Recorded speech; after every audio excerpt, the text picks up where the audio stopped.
a detailed recipe of my style vegetable biryani. Let's take a look at it.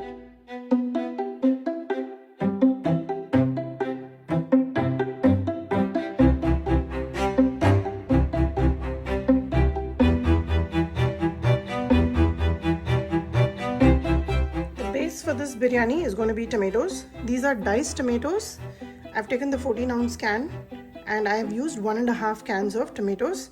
Now since these were diced, I've just put it through my food chopper and chopped it into nice and crushed consistency.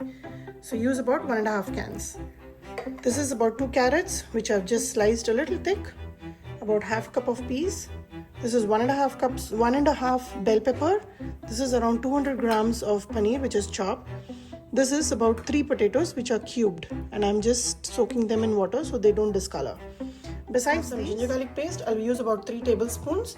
I have the homemade pure garam masala, chili powder, salt, and this is my favorite biryani masala packet. This is the Sindhi biryani mix by Shan brand. So I'm going to use the whole packet for this proportion that I'm showing you. This biryani masala I'm going to prepare in the pressure cooker. I've taken about half a cup of oil here.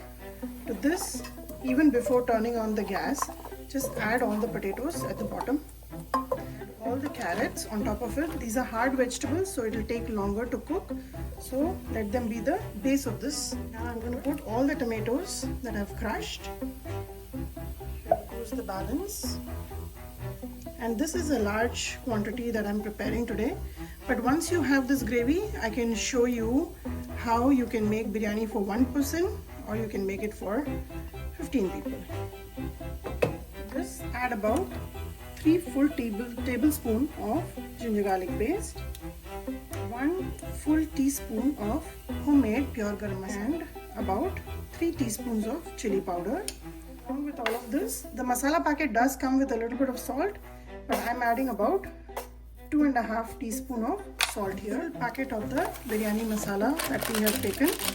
This has got whole spices and powdered spices and it's very flavorful.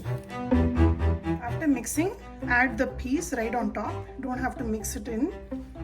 And now turn on the gas to a medium heat and cover the lid and take about 3 pressure whistles. The pressure whistle has settled and it's safe to open the pressure cooker, and you can see all the oil has separated and come on top, and this is how we want the gravy to look. But you can notice that the gravy is very watery. This is perfectly fine because now I'm going to add the ingredient which is going to make this gravy nice and thick. I'm going to eyeball about 1 cup of fried onions. You can use any brand, but try to use the one which doesn't have too much flour coating on the onions itself. So turn on the gas again on a high flame. Now we are not trying to cook the vegetables, we're just trying to make this gravy nice and thick. At the same time, I'm also going to add all of the bell pepper.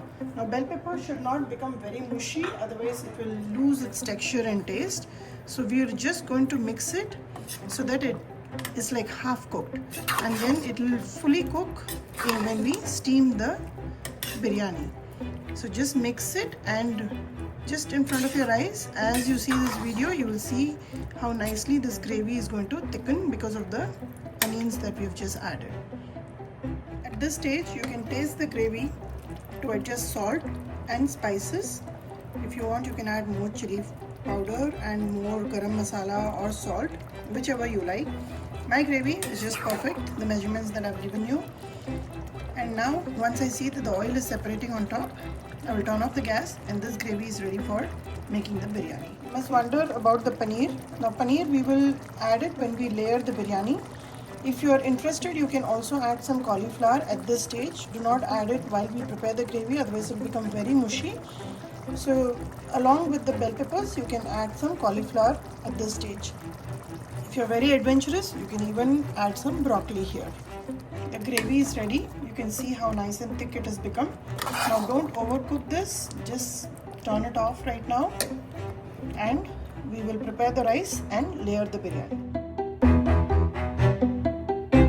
Vegetable biryani, I'm boiling some water here, and I've soaked 4 cups of rice and I've also added some salt in the water. Once it comes to rolling boil, I'm going to add the rice. This is the rice that I soaked. I've drained the water out and I'll add it to the boiling water. I've taken a large vessel and at the bottom I've added the gravy that we prepared for the vegetable biryani, and then I've topped it with a little bit of warm water so that the steam can generate from the bottom. Then a layer of rice, again a layer of the gravy, again a layer of rice, and this is the top layer of gravy. Now here add some coriander leaf and then cover it up with the rice like so. Make sure the gravy is not seen anywhere. Now sprinkle a little bit of Garam Masala powder. This is to add extra flavor when it steams. Drizzle of lemon juice, just a few drops here and there.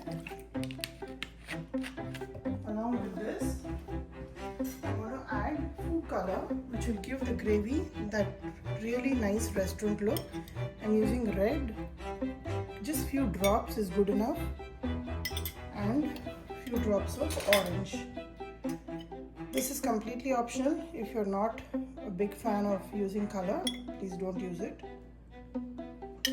And now I'm going to cover this with aluminium foil and put it on the gas stove on a very low flame to steam for 20 minutes. On the top, I've added a sprinkle of the fried onions so it catches all the moisture, and if there is any extra water, it will absorb and it will be nice and tasty on top. And again, a little bit of coriander. I'm going to cover it up with aluminium foil. The vegetable biryani is also ready.